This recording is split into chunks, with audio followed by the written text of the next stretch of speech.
شارع تخصصي بالليل يوم الجمعة الساعة 12 midnight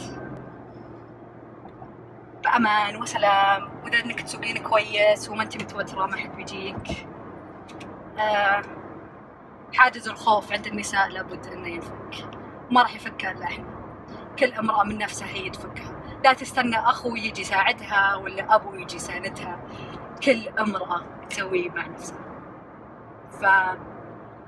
طالما ما في متطلبات نسائية كثير، طالما النساء راضيات بأنهم يخضعون لقرار أب ولا زوج ولا أخ وتذلل، وطالما أنهم عارفين أن السواقين مستغليننا ومستغلين حاجتنا لهم ويرفعون الرواتب مثل ما بغوا، طالما كل هذه الأمور موجودة وإحنا نساء الحين نتعلم ونشتغل ونساهم في البلد ونساهم في تطوير البلد، ومع ذلك راضين إنه ينذلون من كل هذولي، فعلينا السلام. ولا حد يتوقع إنه والله ممكن يتغير هذا الموضوع.